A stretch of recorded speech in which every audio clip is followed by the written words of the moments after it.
जय श्री कृष्णा, जय सिया राम, जय गौ माता, जय राधे श्याम। आप देख रहे हैं तुलसी तपोवन यूट्यूब चैनल। और आज की वीडियो में हम चर्चा कर रहे हैं आयुर्वेद में पूजा पाठ में जिसका बहुत नाम है, उसका नाम है पीपल। हिंदी में इसको पीपल कहते हैं, पीपर कहते हैं, संस्कृत में पिप्पल, अश्वत्थ, चलपत्र, बोधि, द्रुम इसके नाम है। बंगला में आसुदगाछ, मराठी में पीपल, गुजराती में पीपलो, नेपाली में पिपली, मलयालम में इसको अपाल कहते हैं, तमिल में अरसू कहते हैं, पश्चिमी भाषा में इसको सज्रतुल कहते हैं और फारसी में इसको दरख्ते लर्जा कहते हैं और अंग्रेजी में इसको कहते हैं सैक्रेट फिंग। ये इसके नाम है। पीपल को इतना कल्याणकारी और श्रेष्ठ माना गया है कि इसे वृक्षराज कहना अधिक उपयुक्त होगा। गीता के 10वें अध्याय में भगवान श्री कृष्ण ने कहा कि वृक्षों में मैं पीपल हूँ।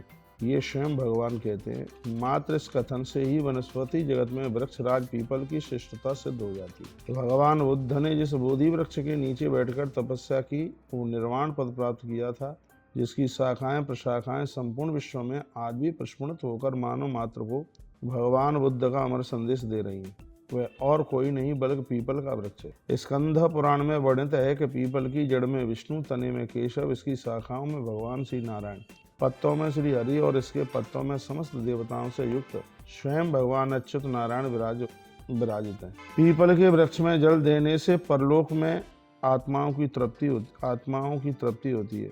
कार्तिक कृष्ण पक्ष, श्रावण कृष्ण पक्ष एवं चैत्र शुक्ल पक्ष की 14 को इस पर जल अर्पित करने से पितरों का तारण हो जाता है। पीपल एवं नीम साथ साथ हों तो इन पर जल चढ़ाने से पति और पत्नी में प्रेम बहुत बना रहता है। एक बार फिर सुनोगे, पीपल और नीम दोनों साथ साथ हों तो इन पर जल चढ़ाने से पति पत्नी में प्रेम बना रहता है। इसकी 108 परिक्रमा सर्व पापों का हरण करने में सक्षम होती है। यह परिक्रमा प्रत्येक शनिवार को प्रातः काल स्नान आदि से निवृत्त होकर के कर लेनी चाहिए। 7, 11, 21, 51, 108 जितना आप कर सकते हैं कीजिए। जो व्यक्ति 108 परिक्रमा ना कर सके उनके लिए 27 परिक्रमा आप कर लें तो ये बहुत ज़्यादा अच्छा हो जाएगा। वनस्पति जगत में एकमात्र पीपल ही ऐसा वृक्ष है जिसमें कीड़े नहीं लगते। प्राचीन काल से ही इस वृक्ष को पूजा जाता है। इस वृक्ष में प्राणवायु शुद्ध करने का एक विशेष गुण है, जिसे आज के विज्ञान ने स्वीकार किया। कई भारतीयों का तो यहाँ तक विश्वास है कि पीपल के नीचे गौमूत्र से स्नान करने वाले का मोक्ष हो जाता है। सैकड़ों यज्ञादि करने से जो पुण्य प्राप्त होता है वह मात्र पीपल का एक बार पूजन करने से सुलभ हो जाता है। इन्हीं विशिष्ट कारणों से पीपल को वृक्षराज की संज्ञा दी गई। पीपल एक महान एवं दिव्यतम वृक्ष है। श्रीमद् भगवत गीता के 16वें अध्याय में भगवान ने कहा कि वृक्षों में मैं पीपल के अनेकानेक औषधीय, पौराणिक एवं दिव्य प्रयोगों को देखते हुए इसे वृक्षराज भी कहा जाता है। इसकी बहुत बड़ी महिमा है।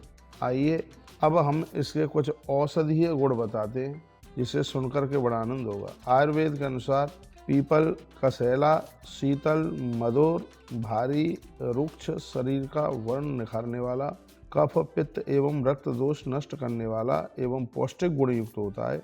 इसके फल आंशिक रेचक और पाचन क्रिया को तीव्र करने वाले तथा प्रमेय, प्रदर, बहुमूत्र एवं योनि रोगों में लाभकारी होता है। वृक्ष की अंतरछाल स्तंभक एवं वीरवर्धन करने का गुण इसमें रखती है। इसके अतिरिक्त सभी प्रकार की दुर्बलता, रक्त विकार एवं चर्म रोगों में, मूत्र विकारों में, हिचकी आना, दंत और मसूड़ों के दर्द का निवारणार्थ, स्त्रियों के प्रदरादि रोगों में, यकृत, पीलिया की व्याधियों में और यहाँ तक कि नारी की बांझ स्त्रियों को संतान प्रदान करने में ये बहुत बड़ा गुणकारी है। इस वृक्ष के कुछ औषधीय प्रयोग हैं जो हम आपको निवेदन कर रहे हैं, वो आप सुन लीजिएगा। हिचकी को रोकने के लिए ये वरदान है। पीपल वृक्ष की अंतरछाल को जला करके बनाई गई भस्म राख ताजे जल के साथ लेने से तत्काल हिचकियों में लाभ हो जाता है।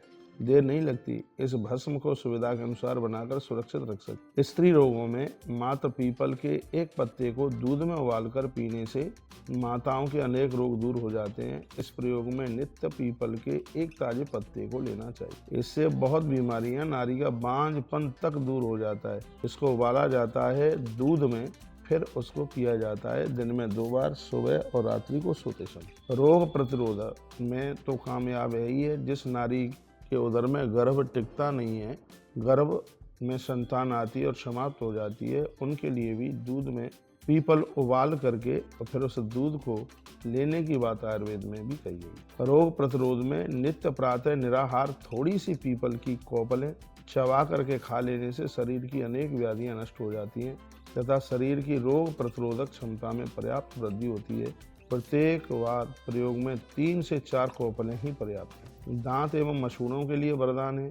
पीपल एवं बरगद की अंतर छाल का काढ़ा बनाकर कुल्ला करने से सभी प्रकार के दांत एवं मसूड़ों के रोग समाप्त हो जाते हैं। मसूड़ों की सूजन, रक्त का आना, मवाद मसूड़ों में होना, ये इस प्रयोग से समाधान हो जाता है। सर्प विष पर अनेक स्थानों पर सर्प विष उतारने हेतु पीपल के पत्तों की डंठलों का उपयोग किया जाता है। गर्भाशय शोधन में भी रजोनिवृत्ति के पश्चात 5 दिनों तक मात्र पीपल की एक पत्ते को दूध में उबालकर पीने वाली माताएं, उनका गर्भाशय शुद्ध होता है तथा उसमें गर्भास्थापना होने पर उत्तम संतान की प्राप्ति होती है। गर्भ स्थापना तक प्रत्येक माह यह प्रयोग करना चाहिए। यह पीपल की अपने आप में बहुत बड़ी महिमा है।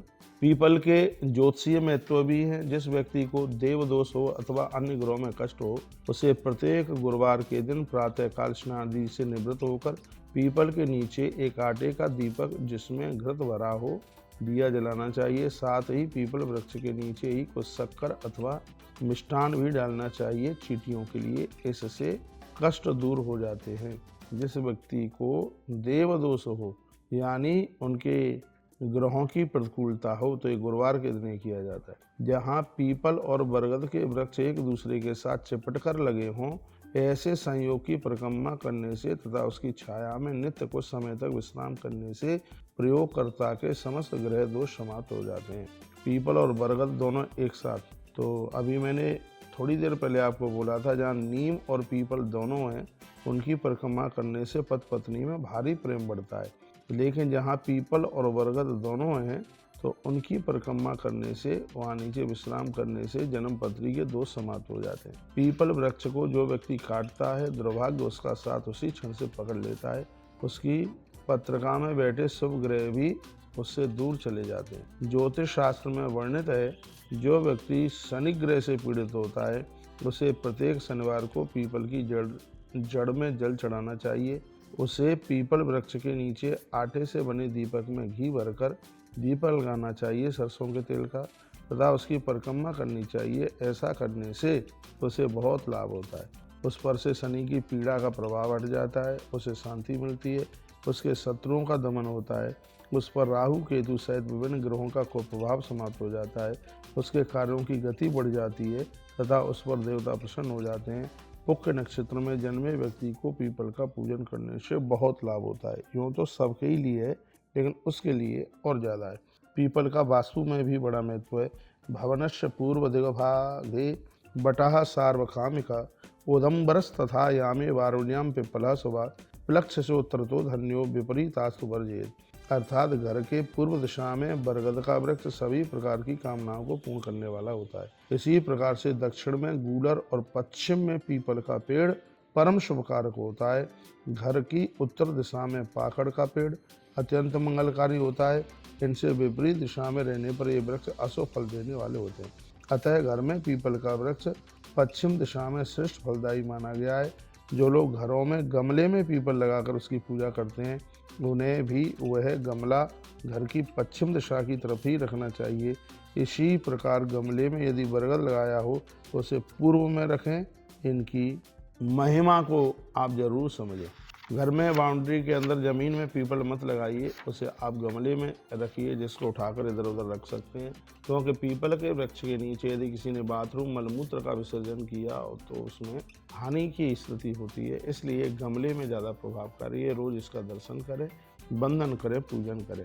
तो हमने कुछ पीपल को लेकर के आज अमावस्या के दिन जो बात आपको कही है वो आनंद देने वाली है। अमावस्या के दिन पति और पत्नी दोनों परिक्रमा करें। 7, 11, 21, 27, 108 दोनों करें। अपनी लंबाई के बराबर कलावा या सूत पीपल की वृक्ष के तने पर बांधें। इससे आप में प्रीति बढ़ेगी बहुत आनंद आवेगा, किसी भी चीज़ की कोई कमी नहीं रहेगी। पीपल देवता बहुत प्रभावशाली हैं। जो नारी एक पीपल का पत्ता दूध में उबाल करके लेगी, यदि उसको संतान अभाव है तो उसको संतान की प्राप्ति होगी। संपूर्ण देवता पीपल में बैठते हैं। एक बार जयकारा लगाइए, बोलो भक्त वत्सल भगवान की जय हो। अमावस्या है, आज 8 तारीख हो गई है। दान पुण्य भजन पूजा पाठ करने के लिए आज का दिन बहुत अद्भुत है।